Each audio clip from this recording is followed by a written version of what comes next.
WhatsApp. Please don't jam the line. Try not to jam the line, because if you jam it, it's just not going to work for every one of us. Thank you very much, guys. Now I'm going to be pinning that number to YouTube as well, or to Facebook as well, so that people can actually ask their question on Facebook as well. While we're waiting for that to normalize, let me try and get the father that called earlier on back. People are calling already, so I'll give it to you guys. So let's pick this gentleman first, because he's the first one. He was there waiting straight away. I don't know what happened to him. Okay, let's forget about that one. Let's go back to this our father that I believe is watching with so much keen interest. It's been a big honor to have somebody like you in our midst. Sir, you were asking a question before we lost you earlier on. Go ahead, ask your question again, sir. Or you were saying something? Yes, there's no question for my brother. Mazi and I are brothers, Mogaji, and he knows what I'm saying. We cannot give too much away. Yes. I just want to say a big thank you to my brother for honoring this call, and that on this journey, of course, we are together, and God will bless all of us in our future endeavors, and may God crown all our efforts with freedom. On that, there will never be a compromise. The two are going to go together and actualize their dreams of independence, the resolve to which, and by our address, and the resolve to which we are addressed, shall accomplish, to the resolve that we shall accomplish. And let it be said that on this particular day, history was made, and I am glad to have been part of it. Thank you so very much, and God bless you all. Fantastic, thank you. So, thank you very much. It wasn't a question, so your prayers. There's no point in trying to answer a statement. It was just a statement to tell us how they work very hard. Let's pick this one from +727. Caller, your name, where you're calling from, and very, very quick question. Go ahead. Thank you very much. Good evening to my great leader. My name is Ikenga Uluago, and I have a very special question for our leader. Some of our pastors, especially in Biafra land, have become so xenophobic in nature. So I want to know, what should we do to such people? Those who have made it possible, like they are doing everything humanly possible to make sure that the actualization of Biafra is impossible. So how should we treat such people? Thank you very much. Thank you. Thank you. What we do is that we give such a person the IPOB treatment, because by virtue of what they are doing, let us understand, when somebody comes out to say, I'm against IPOB, I'm against Biafra, or by extension, I'm against what Oduduwa agitators are doing, what that human being is saying is that they love the terrorism going on in Nigeria. What they are saying is that they love the unemployment going on in Nigeria. What they are saying is that they love the fact that 4 refineries can be shut down with the attending loss of jobs and refined petrol brought in from abroad at such huge exorbitant prices, a depletion of the nation's foreign reserves. What that person is saying is that the Fulani can come and rape and kill at will, that they are happy about it. What that person is saying is that the army and police of Fulani extraction can come into our land, kill innocent people and get away with it. What they are saying is that they are Fulani slaves. What they are saying is that they want us to continue to live in servitude and oppression. Such people, quite frankly speaking, doesn't deserve to live. But because we are peaceful people, if they have come to perpetuate our existence in the misery that is Nigeria, we shall also make their lives miserable. Thank you very much. Caller, go ahead. Your name and where you're calling from, sir. Okay. Hello. Good morning, my leader, my able leader, Mazi Nnamdi Kanu. Good morning. I'm calling from Malaysia. Go ahead. Good evening from here. So my name is Ofod Meme. I'm from Imo State, Ida that or not. My question is this: I have been calling you Friday interactive to because I had that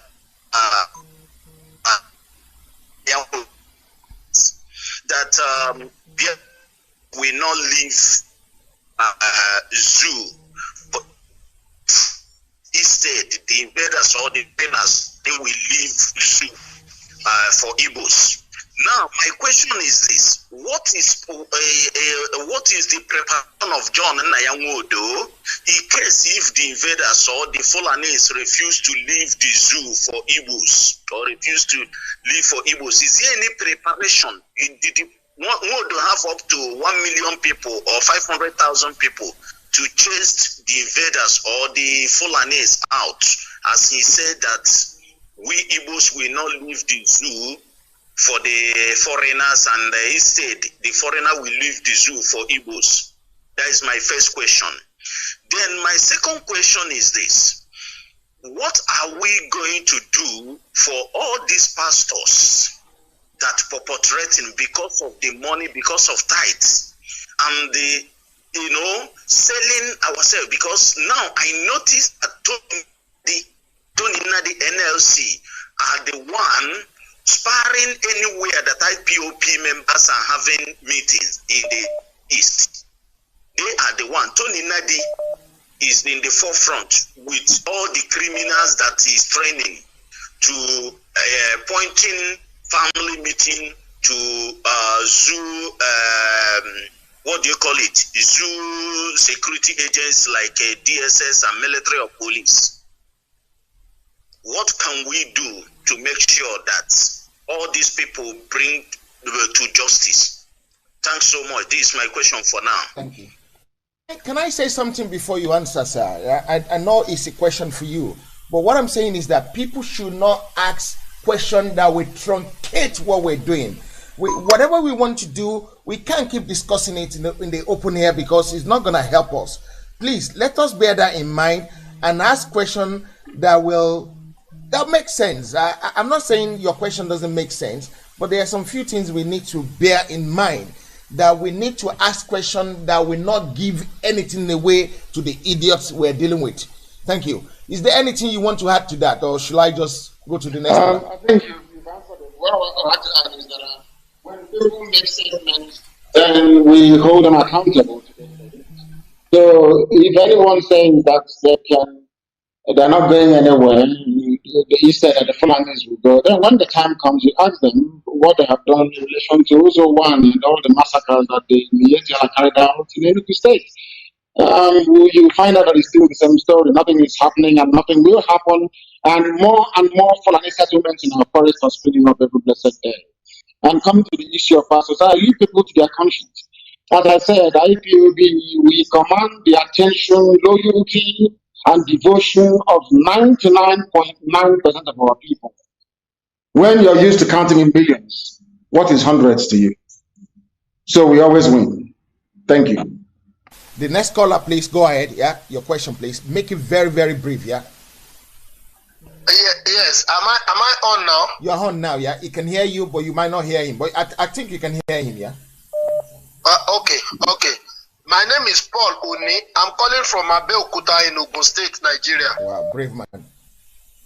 Yes, it's wonderful having you here, and I commiserate with you that you lost your parents in this struggle. Some of us have also lost one thing or the other over the years. So it's wonderful for a people that have identity, nationalities to go on their own. But my own worry, and the worry of some other schools of thought, is that just like the Catalonians, that they have struggled and struggled and struggled, how do you see us achieving this goal? That is one part of the question of the Oduduwa Republic, the Biafra, and the other nationalities in this country, especially those up north that are suffering, that they are being killed on a daily basis. How do you see us achieving it? If we do a rally on the 1st now, everybody goes back home, nobody can maintain it. Let's not deceive ourselves. Nobody can continuously do these rallies and be on the streets 24 hours every day. They will bring out the military and everybody will go back home. Now, how do we eventually achieve this? The Yorubas have gone to the UNPO. How do we go further? How do we achieve this? When we have a country that is legitimately, constituted as a nation, who has the power of the military, power of the forces behind them. That is one part of the question. The second part of the question is, what do Daddy, you think? can I stop you there, sir? Can I stop you? You can only ask one question from now on because of time. And it's the same question, but the second one is very important too. Okay, go ahead. Go ahead. Very, very important. The second school of thought says that, okay, when Jonathan was there, why didn't he put his own people all over the places too? These people have put their own people all over the places. In 2023, if an Igbo man becomes president or a Yoruba man becomes president, if they also put their own people all over the places, build rail lines like they are building a rail line from Kano to Niger, we also link all our places and develop our places. How do you see that as an option? Thank you very much. Thank you, my dear brother, for calling. On your first question, how do you sustain this very effort is how we have sustained it over the years. Consistency is what gives you victory at the end of the day. Mandela was in jail for 26-7 years. Consistency, eventually he won. And we do concede, of course, that the lives of Steve Biko died in the process because blood will be shed, people will die. That is the nature of the beast that we are facing. But that shouldn't deter you. That was exactly what we did. That was why the white man came in, and should I say Europeans, and divided the great Yoruba nation into three. Some Yoruba people are in Togo, some are in Benin Republic, some are in Nigeria. And I ask you to go to England and tell me in how many countries you have English people. They are in one country in England. In how many countries around the world do you have? Even Switzerland, that is a combination of France, of Italy, and of Germany. They all have the right to independence. I was in Geneva. I saw Geneva. Geneva has the right to become independent tomorrow morning from Switzerland if they want to. The canton system they have is a very loose form of devolution. Now, let me tell you this. People in Africa, we always put fear first before we do anything. That's always fear. The army will come. Listen to me very carefully, please. Britain was very mighty, but George Washington defeated them. America is the greatest country in the history of humanity. The longest running civilization since the man set foot on this very earth. But they went to Vietnam and they were humbled because the Vietnamese were fighting for their land. When you fight for your land, you don't get tired. Biafra was able to hold out against Britain and the rest of the world for 3 years with nothing because they were fighting for their land. People must understand this. What you're suggesting, what you're implying is that Fulani terrorism should continue unabated. What you're suggesting is that what the Japanese are doing, what Mietiala is doing, raping and killing, it could be your daughter tomorrow. Yesterday it was Pachuranti's daughter. Tomorrow it could be your own daughter. How would you feel? That's right. So you're telling me that you're prepared to hand over your freedom to a bunch of marauding, nomadic terrorists just without a fight because you are afraid, because you don't know what might happen. Let me tell you something. You have heard about Arab Spring. You've heard of every revolution in the world. One thing that Biafra and the Duduwas are going to accomplish now is to have the first genuine mass uprising in the history of Black Africa.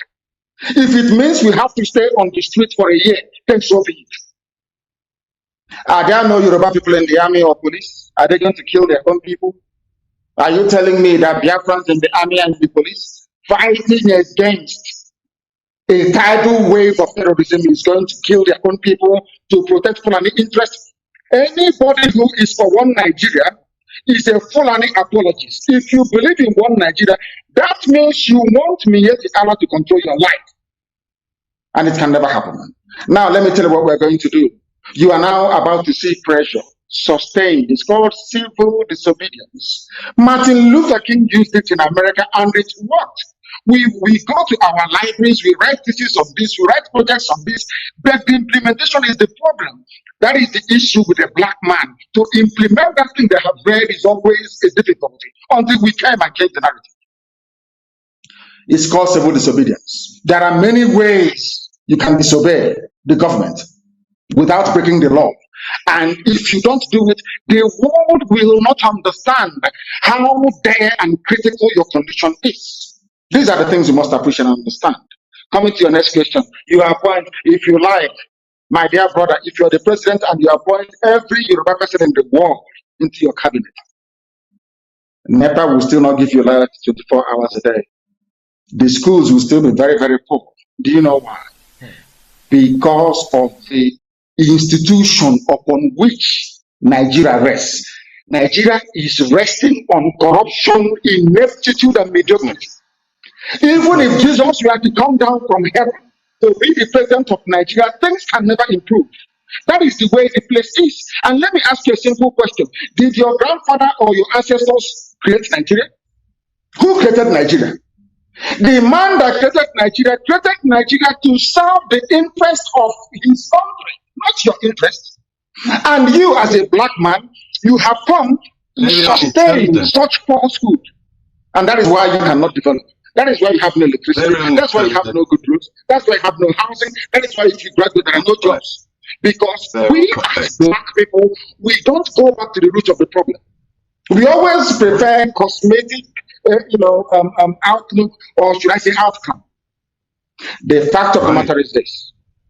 With this new alliance now in place, the zoo will crumble.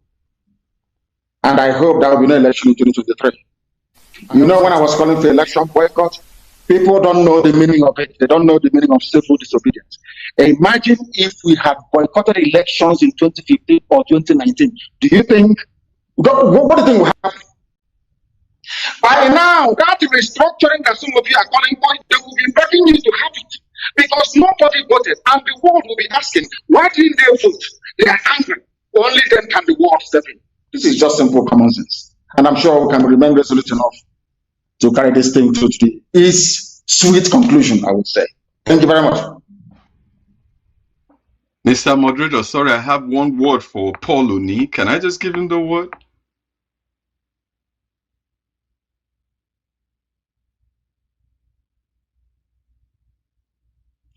I can hear you. Okay. The guy, Mr. Alagbala, on this one, could you go ahead quickly, and I will be taking Maurice after that. Please, caller, because of time, my brother has been sitting there for a long time. The line is now closed. He will be back here very, very shortly.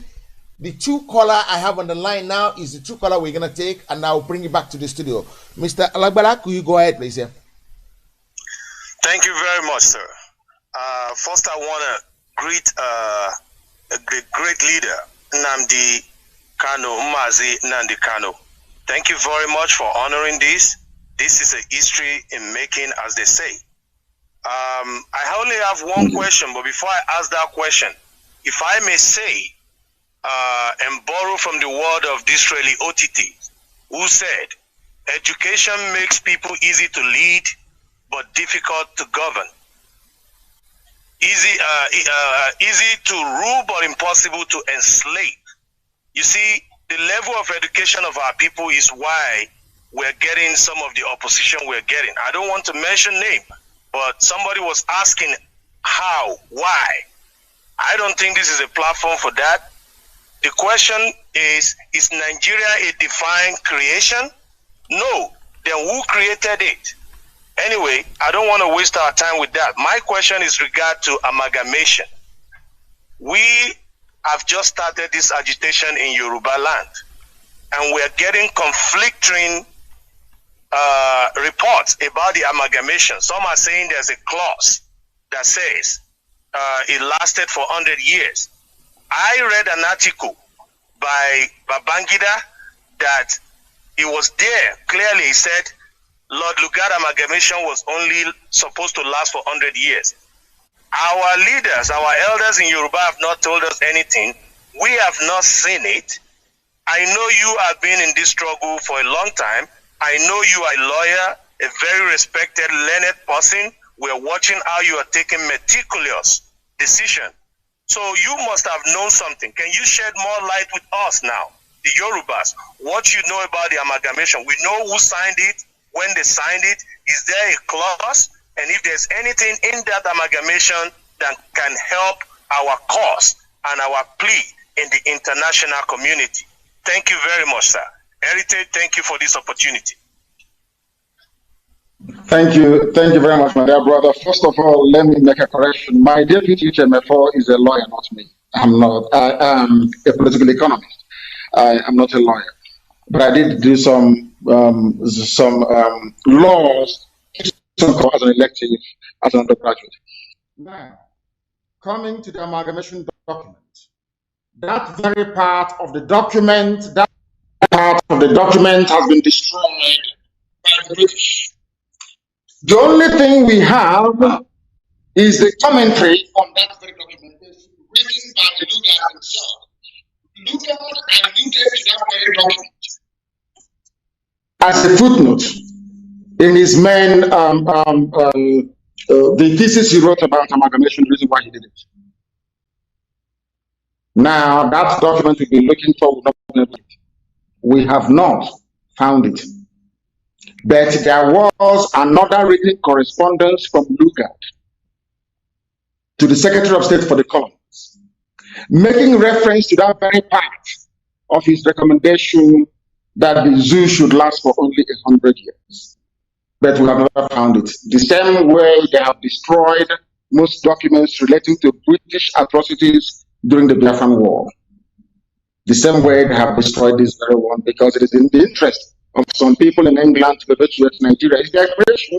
They are very happy. You know, when you train a child and that child is a graduate, are you not very proud of that child? The same way they are proud of Nigeria is our creation. So if you go to England, they will say the most populous black country in the world, we created them. They didn't create themselves. And anybody, if you don't have shame, anybody who has shame in life will say no to it. Because your ancestors never did. The British did. So that very part of the amalgamation document, alluding to this 100-year span, the same way it was with Hong Kong, is not there anymore. It doesn't exist. If you go to look for it, you won't find it. It's been destroyed. We have the piece of document alluding to it, but the original document itself doesn't exist. That does not in any way validate one Nigeria, because my village did not sign. Ibeco did not sign for the amalgamation. We have the names of those who signed for it. We did not sign up to that rubbish. And mind you, when the United Company came with their charter, they vowed not to tamper with the way of life of the people or match them. That was the original royal charter of the Royal Niger Company until they changed it. So Nigeria is wow. Thank you very much. Okay, the last caller now is a gentleman from Togo. Okay. Could you please maintain the level of noise behind you, please? Go ahead. Your question? Okay. Yes. Good evening. Go ahead. I have two questions for Mr. Nnamdi Kanu, please. Number one question is this: we are having a lot of influx of Northerners down to South. They are coming in day out. So my question is this: wouldn't their influx down to East affect a referendum if it's there to come? Wouldn't those steady influx of Northerners affect any referendum should any come in the future? Then number two question: since we have lost confidence on Ohanese, is it not possible for the IPOB and other interest group to come up with a better apex group that can represent us better in foreign or Nigerian affairs? Thank you. Good evening. That's my two questions. Thank you. On your first question, it will not affect it because before any referendum or place visit is conducted, there must be parameters that will be agreed. And you cannot just bring somebody, a Janjaweed, to come in who hasn't lived in our land for 5 years, not on the voters register, and then you want them to go and participate and vote. I know I've mentioned voters register, and I know some influencers and baby saboteurs will start saying, oh, but you don't want people to go and register.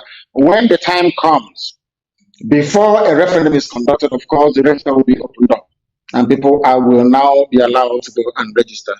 And if you have not been done in the land, I think that's the international standard. Up to 5 years, you're not allowed to vote.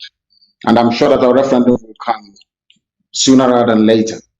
So they cannot vote.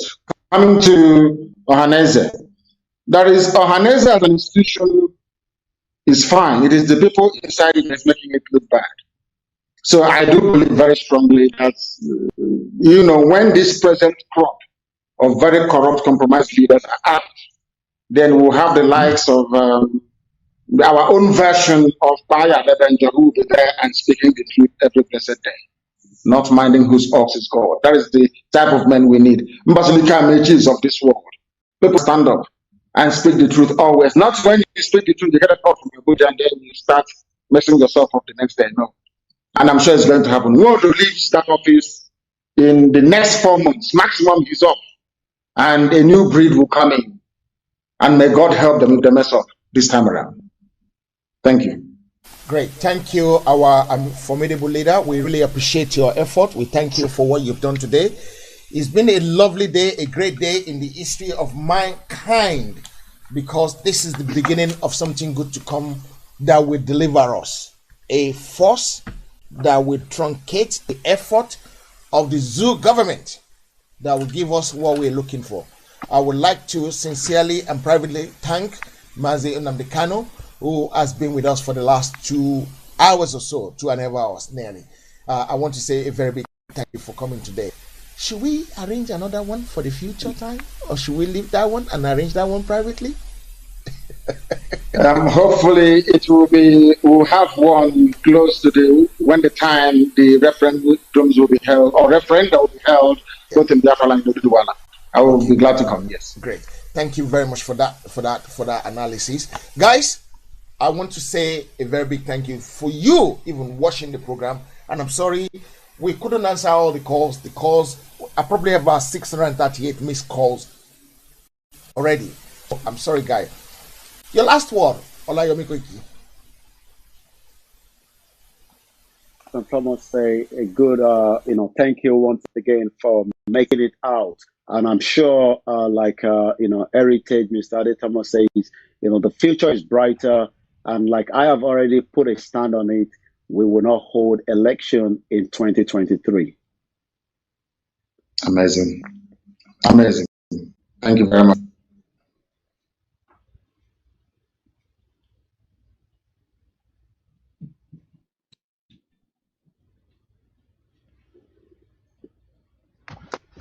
I didn't hear you, but of course, I would say as a part in short that it's a very great time again listening to your very good proposal for freedom for your people, and we believe very well that by God's grace the Oduduwa nation, the Biafra nation, very soon will emerge. Thank you very much again. And it's a pleasure actually having you here. Thank you. Thank you. You're kind. Thank you.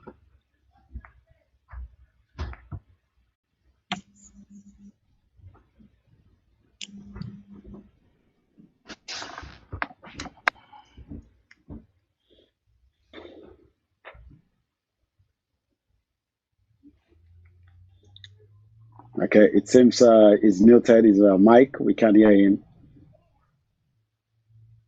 We lost your voice. Okay, can you hear me now? I'm sorry for that. Yes, About the referendum, you can now, yes. The title of the referendum is Protecting the People of the Southern Nigeria from Fulani Genocide.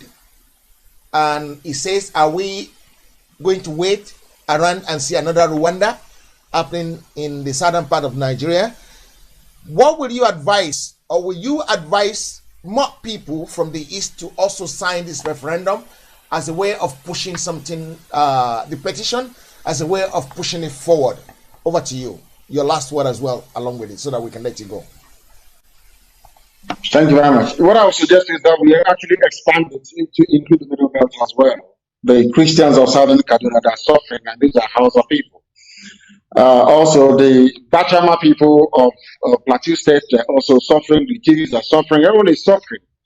And since we are genuine and sincere about our intention to free everybody, it is my humble suggestion and recommendation that this very petition be expanded to include those who inhabit that very treacherous terrain, or should I say that made treacherous by the Fulani people, so that the Middle Belt should also be part of this very petition, because they too are suffering, and we want them to be free as well. Very, very critical, and that petition will be signed by all who would campaign, and it will be signed by all. Anyone who doesn't sign it, that means that you're giving us a way to Fulani Janjaweedism, and it's not a type of condition that we would like to live under. And by way of closing remarks this very evening, I want to thank Heritage. I want to thank the Yoruba One Voice all over the world, the Yoruba World Congress, everybody who has made it possible for us today to interact in a way that a few years ago would have been deemed impossible. That goes to tell you that in life, or should I say in politics, nothing is impossible, everything is possible. Our goal is one, our mission is one, and that is freedom. Not just freedom for Biafra or for Dudwa, but for every trapped nationality within the damnable zoological republic. And that is the solemn pledge that we're making this evening, that we will not stop until everybody is set free. I thank you all once again for listening and for watching us from wherever you are around the world. And until we meet here on this platform elsewhere, good evening from here. Nice. Well, it was a very nice broadcast from every one of you guys. I want to again thank you, all the people that have taken their time. I know your time is very precious and your data is very important as well, but the most important thing is your freedom. Your freedom is more important than anything else in the whole world. I want to thank everybody who has been listening. I want to thank everybody who has been watching. I want to thank everybody who has supported this program. From everybody that tried to call in and couldn't get in. I'm so sorry that you couldn't get in, but it's just the way things run. The petition has been pinned underneath there. I will amend the headings tomorrow so that we can move on and get it signed to the right figure. Once again, the leader of the IPOB, Mazi Nnamdi Kanu, we thank you for coming. Guys, until again we come your way again, I remain loyal to this and committed to this struggle. And Heritage Television remain committed to free everybody that want freedom across the Black African states of Nigeria. We don't want to be part of it again, and we will not be part of it again. From everybody in the studio today, and from me, we want to say thank you very much, and God bless you. God bless you. Thank you. Thank you.